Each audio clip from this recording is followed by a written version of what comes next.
नमस्कार विद्यार्थ्यांनो, स्वागत करतो मी तुमचं ब्रिज कोर्समध्ये. इयत्ता 10वी विषय इंग्रजी आणि आपण बघतोय एलो स्टेटमेंट 18 मधली सेकंड ऍक्टिव्हिटी म्हणजे दिवस 39वा. बघा, मागची जी ऍक्टिव्हिटी त्याच ऍक्टिव्हिटीवर बेस ही ऍक्टिव्हिटी सुद्धा असणार आहे. पॅराफ्रेज अ वर्ड म्हणजे आपल्याला परत इथे सबस्टिट्यूट वर्ड आपल्याला इथे लिहायचे. ठीक आहे, थोडक्यात मी सांगतो इन्स्ट्रक्शन्स काय टीचर्स तुमच्यासाठी ते बघून घेऊया. Tell the learners the nature of activity. ऍक्टिव्हिटीचं नेचर काय हे तुम्ही त्या स्टुडंट्सला सांगायचंय. Second, assist or help the learners wherever he or she needs.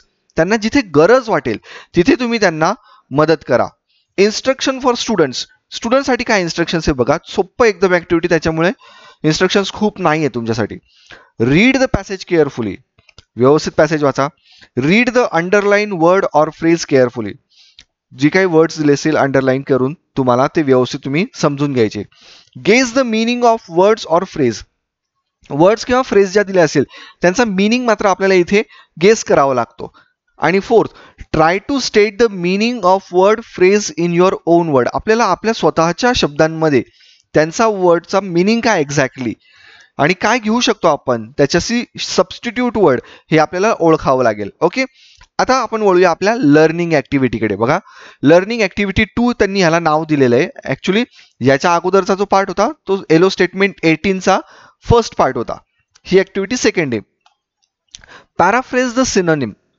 My car needs petrol हे सेंटेन्स दिलेलं आहे. Okay, paraphrase the word by changing the order of words. याच्यासाठी सेंटेन्स त्यांनी दिले, learning to manage money in an important aspect of life. पुढे, paraphrase words by changing the form of words. याच्यासाठी काय दिलंय, for example sugar price rose dramatically. नंतर paraphrase the words by making active in to passive म्हणजे the government invested $30 million in the development of education. याचे उत्तर खाली दिलेले त्यांनी, म्हणून मी तुम्हाला फक्त सेंटेन्स वाचून दाखवले. चला मग आता उत्तर बघून सेंटेन्स परत एकदा बघू. पॅराफ्रेज द सिनोनिम म्हणता येते म्हणजे समानार्थी शब्द आपल्याला याच्यासाठी वापरायचे. मग माय कार नीड्स पेट्रोल याच्यासाठी काय म्हणू शकतो आपण, माय व्हेकल रिक्वायर्स फ्युएल. तुम्ही ऑइल पण म्हणू शकता, म्हणजे एक फ्युएलचाच पार्ट येतो तो म्हणून. Second, paraphrase the words by changing the order of words. जे सेंटेन्स दिलेलं आहे त्याच्यातल्या वर्ड्सची ऑर्डर चेंज करायची आपल्याला, म्हणजे फक्त शब्द इकडे तिकडे करायचे. बघा, learning to manage money is an important aspect of life. याचं काय होईल, learning to manage money in life is an important aspect. थोडंसं चेंज केलं त्यांनी, खूप चेंजेस करायचे असं नाहीये गरजेचं, थोडेसे चेंजेस केले तरी सुद्धा चालतील. नंतर paraphrase the word by changing the form of words. याचं काय येईल ते, the sugar price rose dramatically. हे एक एक्झाम्पल दिलंय, आता त्याच्यात पॅराफ्रेज करायचं. ह्या changing the form of words म्हणजे काय, there was a dramatic rise in the price of sugar. तुम्ही असं म्हणू शकता, कळतंय. Paraphrase the word by making active in to passive. Active in to passive आपल्याला इथे कन्वर्ट करायचंय. सेंटेन्स बघा काय, the government invested $30 million in the development of education. काय, $30 million was invested in the development of education. कळतंय, फक्त active to passive त्यांनी इथे केलेलं आहे. ओके, आता प्रॅक्टिससाठी त्यांनी काही दिलेले आहे आपल्याला, ते मी तुम्हाला सॉल्व्ह करूनच दिलेले. बघा, पॅराफ्रेज द सिनोनिम.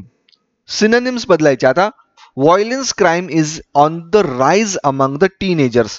याच्यासाठी मी काय म्हणतो, brutality offence is on the higher among the minor. कळतंय, म्हणजे या पद्धतीने आपल्याला सिनोनिम शोधावे लागतात. याचा फायदा एक होतो आपल्याला की आपली व्होकॅब्युलरी ना ती खूप वाढते.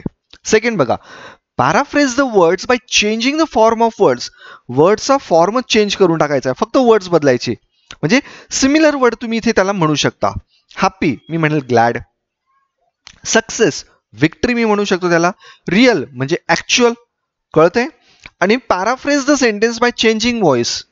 बघा, Niagara falls is viewed by thousands of tourist every year. याला मी म्हणतो thousands of visitors see Niagara falls every year. म्हणजे मी पूर्ण सेंटेन्समध्ये तेच मिनिंग ठेवलं, फक्त वेगळ्या भाषेत सांगण्याचा प्रयत्न केला. कळतंय स्टुडंट्स. आता पुढे बघा, पॅरलल ऍक्टिव्हिटीमध्ये त्यांनी काय दिलंय ते पण मी सॉल्व्ह केलेले, बघूया आपण ते काय. ही इज व्हेरी क्लेव्हर बॉय. याचं उदाहरण ह्याच्यासारखंच त्यांनी पुढे काय केलेलं आहे, माय व्हेकल नीड्स रिपेअरमॅन, म्हणजे रिपेअरमॅन माझ्या व्हेकलला लागतोय. आता हे दोन राहिलेले. He is very clever boy, याच्यासाठी आपण काय म्हणू शकतो, this boy is very intelligent. Synonym वापरले ना आपण इकडे. My vehicle needs repairman, my car wants to meet garage, मी इथे असं म्हणू शकतो. हे दोन सेंटेन्स फक्त मी तुम्हाला तोंडी सांगितले, बाकीचे आपण लिहिलेले आहेच. Paraphrase the words by changing the order of the words, या वर्ड्सची ऑर्डर चेंज करायची इथे आपल्याला. ठीक आहे. He stole a gold necklace and manage to run away. आता मी काय म्हणतो, he manage to run away with stolen gold necklace. एकच एक अर्थ झाला, कळतंय. Paraphrase the words by changing the form of words, वर्डचा फॉर्म चेंज करायचा आहे, म्हणजे सिमिलर वर्ड्स इथे आपल्याला यूज करायचे. ड्रमॅटिक म्हणजे काय, सबस्टेन्शियल. मोटिवेशन म्हणजे इन्स्पिरेशन, कळतंय. Paraphrase the word by making active into passive, ऍक्टिव्हला पॅसिव्ह मध्ये कन्वर्ट करून आपल्याला पॅराफ्रेज बनवायचंय. बघा, prince gave her a bag of seed. आता मी काय म्हणतो, a bag of seed given to her by prince. कळतंय तुम्हाला. आता जास्तीत जास्त अजून माहिती मिळवण्यासाठी युट्यूबची ही लिंक तुम्हाला दिली, याच्यावर तुम्ही जाऊन अजून माहिती मिळवू शकता. मग इव्हॅल्युएशन काय केलं स्टुडंट्स आपण, paraphrase the following words, phrases, sentence. म्हणजे आपण paraphrase, what is mean by paraphrase, ह्याची डेफिनेशन मी तुम्हाला मागच्या व्हिडिओमध्ये दाखवलेलीच होती, तरी पण ही डेफिनेशन तुम्ही एकदा लिहून घ्या. Paraphrasing means formulating someone else's idea in your own words. इतकं लिहिलं तरी सुद्धा चालेल, किंवा अजून असं तुम्ही ऍड करू शकता, to paraphrase a source you have to rewrite a passage without changing the meaning of the original text. Paraphrasing is an alternative to quoting, where you copy someone's exact words and put them in quotation marks. कळते तुम्हाला. हे तुम्ही इथे लिहू शकता evaluation मध्ये. In what way we can paraphrase words, phrases and sentence, याच्यासाठी सुद्धा तुम्ही ते लिहू शकता. मग आज काय शिकलो students, my take away today I learn paraphrasing synonyms. हे आज आपण शिकलो. Paraphrasing the words by changing their orders. कळते तुम्हाला. Thanks for watching my video.